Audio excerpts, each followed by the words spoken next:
Let's start with the AFC South. Houston Texans. As CJ Stroud and their recent moves, can they be the ones to dethrone the Kansas City Chiefs? I mean, they're gearing up for it. I think that they're trying to put the right pieces in place for the opportunity to have a Super Bowl run.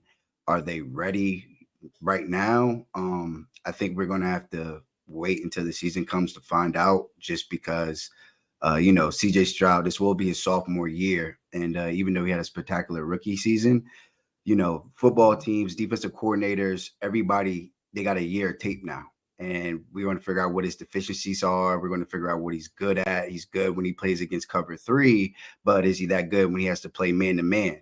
Or when he has to play in cover two, where the drop zones, whatever that situation may be. So it's just going to see if he can handle everything that's thrown at him this year.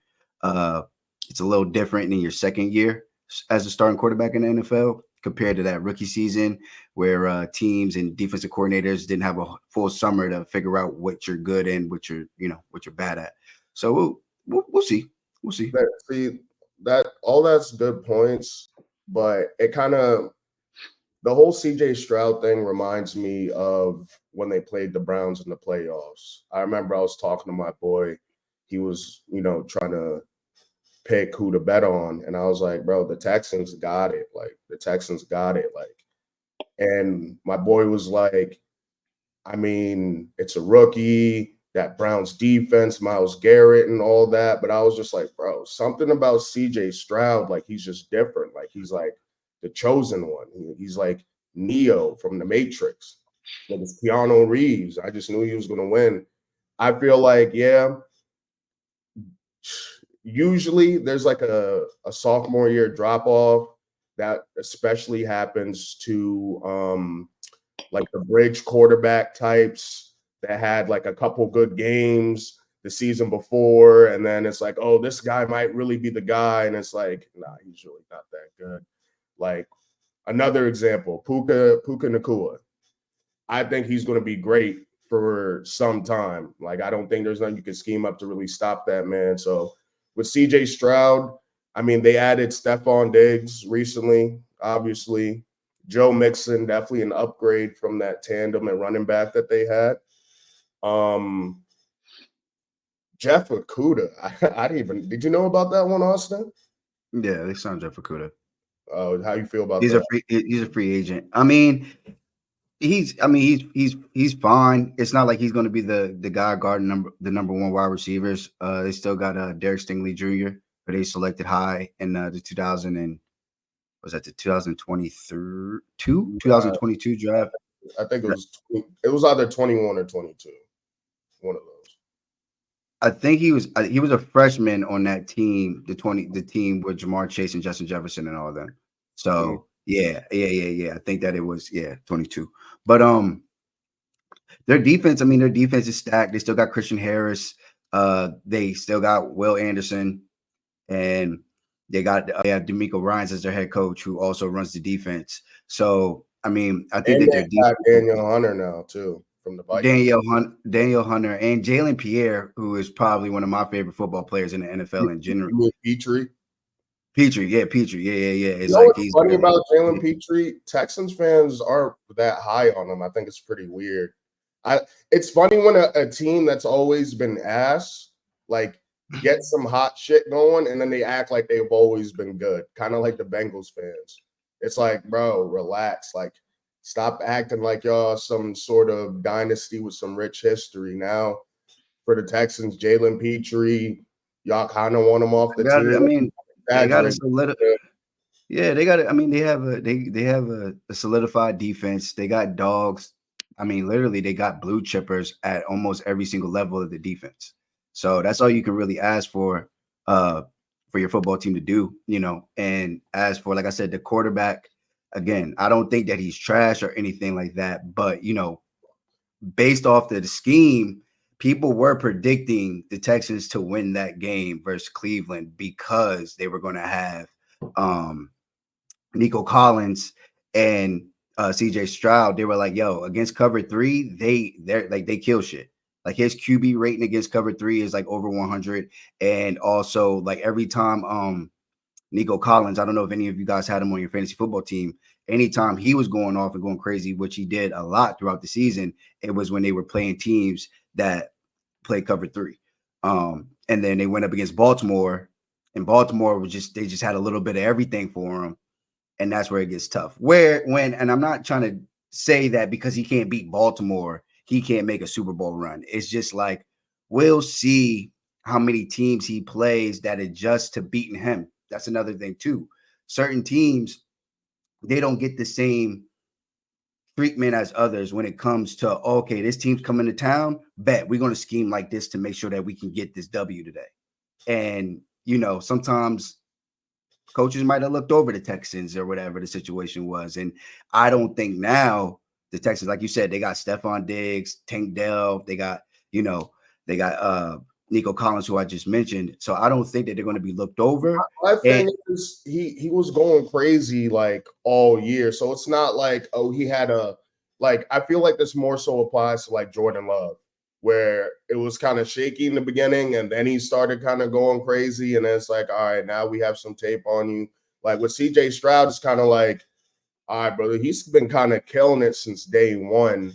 It's not like, you know what I mean? Like, and teams weren't really making adjustments for the most part. And again, we also said this football, playoff football and regular season football, that's 2 different ball games. You know what I mean? And like that's why it's almost like one of those things where you just kind of has to see what it looks like when they do play in that second round. How about this? I mean, it's kind of arbitrary right now, but like, who are the teams that, let's say the whole goal, because the question is a Super Bowl run, pretty much, if they could get thrown them, get into the AFC Championship. So, right. That's what I'm saying. So you got to win those. What are the teams? Baltimore, the Bengals. I know you really like the Bengals. I don't know about the Bills anymore. Chiefs, obviously. That goes without saying. Right. And then you still got, I mean, I don't know what you want to consider Cleveland with a healthy quarterback. I don't know, I don't know what kind of, what you consider the play of Deshaun Watson. I'm sure later on in here, we're going to talk about some of his division rivals could be coming up, with the Indianapolis Colts. There's definitely a few teams out there that, I think the AFC's always been stronger, at least for the past, especially with quarterbacks. It's a gauntlet. He's part of the reason why it's a gauntlet. Like, I don't want to take that away from him. I'm just saying it's a gauntlet out there. So we're gonna have to see, because we didn't even say Miami. We didn't even talk about Miami. We didn't talk about I just don't believe in Tua, but we'll get to the Dolphins, whatever. Yeah. Right. I don't know how you feel about the Chargers. Like, I feel like the Chargers really in contention. I just believe in that boy Harbaugh. It's just I just think they're rebuilding right now. I think they have stuff that they need to, take care of. They need stuff on defense. They need players on offense. I mean, he's probably going to go offensive line. Derwin James and some of them boys, like, if they stay healthy, I think Derwin James underperformed because Brandon Staley was a terrible coach. He was a defensive head coach who couldn't get the defense right. And I feel like if you're not scheming these guys up right, it's going to make them look bad. So I feel like there's not as many, they have a lot of holes, but it's not as many holes as I think people might think. And if Harbaugh is worth his, what they're hyping him up to be, I think he covers those up. It's a yes or no. I want to hear both of your answers. No. Okay. Shit. Yeah. I mean, I doubt it. But actually, bro, he's Neo. I'm actually going with I think there's a possibility. Like, I keep forgetting Diggs. Like, the thing with Diggs, and I don't even want to make this a race thing or nothing like that. I just think, in terms of quarterbacks, he just think about who he forced out. Minnesota Vikings, Kirk Cousins. He's cool, but he's kind of like a weird dude. Like he's kind of like what Russell Wilson tries to pretend to be, like a genuinely nice guy. But he's actually a nice guy. Kirk Cousins is cool, everyone's a little bit weird. Like all three of us, a little bit weird in our own way. Kirk Cousins weird Hey, in his speak own for way. yourself, bro. Hey, Bro, you're weird as shit. Kirk Cousins, Yeah.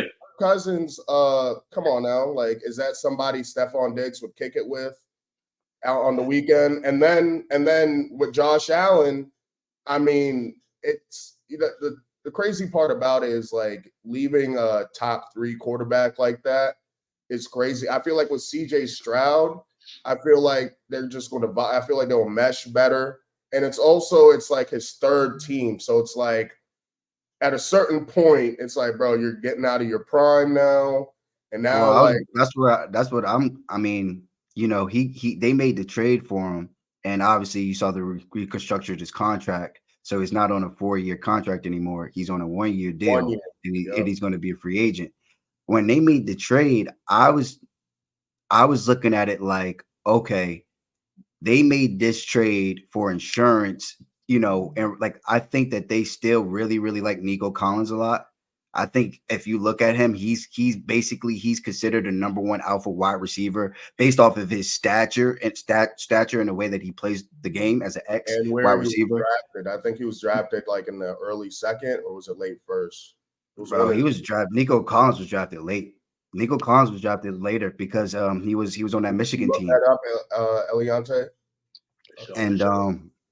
And so I think what they're trying to do is they're trying to have that insurance for if something happens to Nico Collins or something does happen to Tank Dell.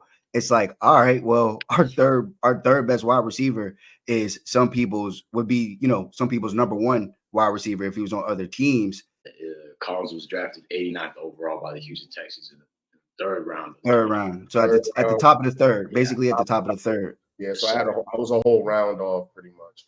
Yeah, but I think that, and he's coming up. He's a free agent too. So I think that the way that they're kind of looking at it is, all right, let's see what Nico Collins does this year.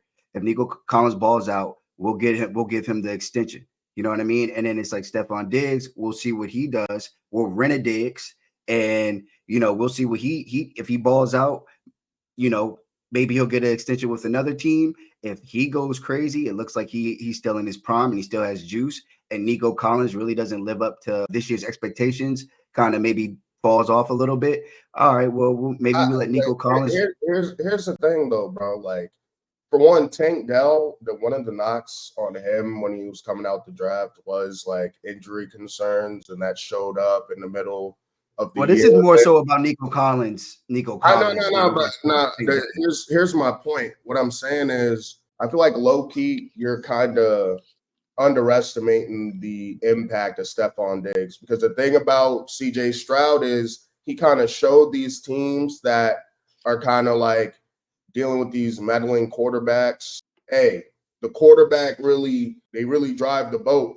They had your boy Noah Brown and Dalton Schultz putting up crazy numbers because he's really. And that's right. And it's like now, it's like, yo, if there's something, if there's an injury or there's a case of emergency, the breaking glass isn't Noah Brown. The breaking glass now is Stephon Diggs.